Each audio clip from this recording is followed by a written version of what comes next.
All right, let's dive right into today's explainer because I am so incredibly excited to take you through this one. We are going on a breathtaking, truly cinematic journey deep into the secrets of the Zohar. To start, I want you to picture a scene in your mind.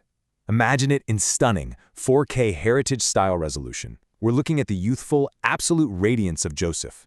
He's exactly 17 years old, standing right outside his father Jacob's tent. He's wearing that vibrant, famous, multicolored coat, just moments before he steps out onto that dusty, fateful road into exile. Now, on the surface, this seems like a completely tragic story of a broken family, right? But as you'll see, it is actually an ancient, mind-blowing blueprint of cosmic engineering, lost time, and divine restoration. So let's look at the central question here. Why exactly 17 years? Because we have this massive, glaring anomaly in the biblical text. Joseph has tragically lost to his father at the exact age of 17, which, as we know, plunges Jacob into decades of just unimaginable grief. But then, fast forward to the very end of the story. At the end of his life, Jacob is finally reunited with his son, and he lives out his days in Egypt with Joseph for exactly 17 years before passing away. Think about that for a second. You don't just lose someone at 17, endure a literal lifetime of sorrow, and then magically get precisely 17 years back at the very end of your life. It doesn't work like that by accident. This is a mathematical symmetry that absolutely demands an explanation. And the answer? Well, the answer lies in the math humming right beneath the text. In ancient Hebrew Gematria, every single letter holds a specific numerical value. So if you take the letters for the Hebrew word tov, which translates to good, and you add them up, it equals exactly 17. You've got tet, which is 9, vav, which is 6, and bet, which is 2. 9 plus 6 plus 2 equals 17. This is a brilliant piece of ancient coding. It proves that this symmetry in Jacob and Joseph's timeline is not some literary coincidence. It is a highly precise spiritual equation. 17 is literally the numerical fingerprint of ultimate good. Now, if we lay this exact symmetry out on a timeline, the true narrative really takes shape. Over on the left, we've got those first 17 years. These are defined by youthful radiance, a deep familial connection, and of course, that famous coat. Then, way over on the far right, we have the final 17 years. And this perfectly mirrors the beginning. It's the restoration and life in Egypt. But right there in the middle, we have this massive, agonizing gap of grief. This is the dark period of total disconnection and exile. And to truly understand what happened during that gap, we can't just look at the human drama. We have to look past it and examine the mechanics of the universe itself. To make sense of this mystery, we've got to understand the cosmic engineering operating beneath the text. The Zohar does something amazing here. It maps these biblical characters directly onto the Sephirot. Now, if you're familiar with our deep dives, you know the Sephirot is essentially the spiritual architecture, the structural blueprint of the entire universe. And there are three critical nodes we need to look at today. First is Tiferet, which represents harmony and beauty. Next is Yesod, which acts as the foundation, or think of it as the funnel for all cosmic energy. And finally Maltut, which is the physical realm, the ultimate receiver of all that energy. So let's map our characters onto this cosmic blueprint because it brilliantly illustrates the absolute catastrophe of this story. Jacob is Tiferet. He's the radiant sun, the source of spiritual harmony. Joseph is Yesod. He's the crucial funnel that takes Jacob's light and directs it downward. And Egypt represents Malhut, the physical world that is just waiting to receive that abundance. Here is the crucial point. When Joseph went missing, it wasn't just a boy getting lost in the desert. The actual pipeline of cosmic abundance connecting heaven to the physical world was completely severed. Jacob was shattered, Joseph was hidden away, and Malhut, the physical world, was left completely starving. Honestly, for the gamers out there, or if you're explaining this to your kids, think of it exactly like a video game mechanic. Jacob and Joseph represent a connected, glowing circuit. When Joseph was sold and that flow was broken, it triggered a massive system error.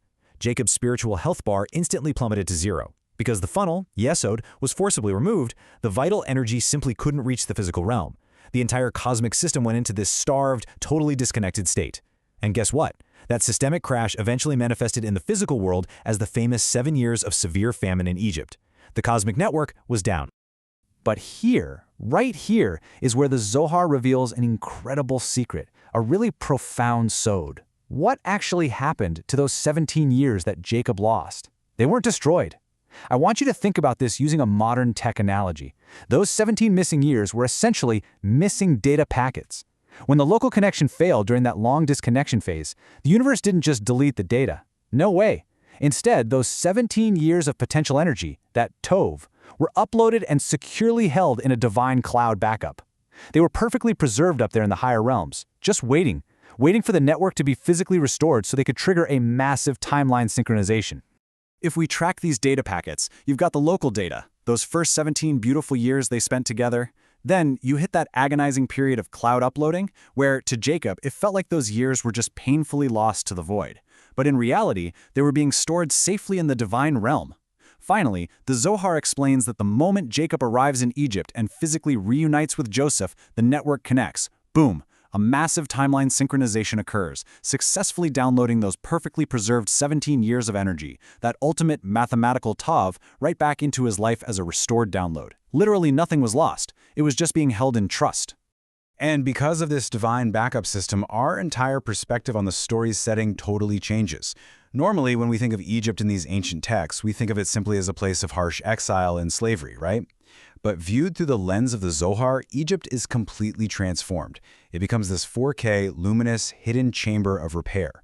It is the precise laboratory where Malchut is waiting. It's where the funnel, Joseph, has been secretly, quietly positioning himself for decades just to be able to receive the light of Tiferet, Jacob, once again. The place of greatest darkness was in fact the staging ground for the greatest cosmic fix in history. Visually and spiritually, the mechanics of the universe undergo a massive shift during this reunion. On one hand, we have the era of separation, characterized by this deep, red grief, what the Kabbalists call din, or harsh, severe judgment. This is the shattered flow, the literal blood on Joseph's coat, the endless weeping of Jacob. But upon their reunion, the entire system transmutes into white mercy, or chesed. This is the restored connection. It's the golden, life-saving grain of Egypt. It's the luminous, pure grace of a father holding his son again. The red judgment is entirely wiped away and replaced by white mercy. And this brings us to unlocking the final level of our cosmic engineering blueprint. The moment Tiferet, Jacob, is securely plugged back into Yesod, Joseph, the circuit lights up. Malchut, the physical world of Egypt, suddenly receives this incredible, rushing wave of restored abundance. The broken flow that caused the famine, completely repaired. The harsh red grief transmutes into pure white mercy, and the universe's accounting is settled perfectly. Those 17 missing years of Tov are downloaded and repaid to Jacob, completely in full. There is this stunning passage from the source material that just perfectly encapsulates this. The Zohar beautifully captures the exact, precise moment the timeline syncs up. It says, "As Jacob looked at Joseph, his soul became whole. Here are 17 other years, in delights and dainties and joys." It is so profound. It wasn't just a happy family reunion. By simply gazing at Joseph, the cosmic rupture was healed. The missing data was finally restored, the Tov was complete, and Jacob's shattered soul became entirely perfectly whole again. Thank you for joining us for this complete journey through the Pardes. We hope these ancient truths help you and your family improve your own dimensions this week. If you enjoyed this full chapter deep dive, please like, subscribe, and share which part of the journey touched your soul in the comments. We'll see you in the next chapter. But right before you go, I want you to ask yourself, what missing years or broken connections in your own life might not be lost at all, but are simply waiting in the cloud for the exact right moment to synchronize?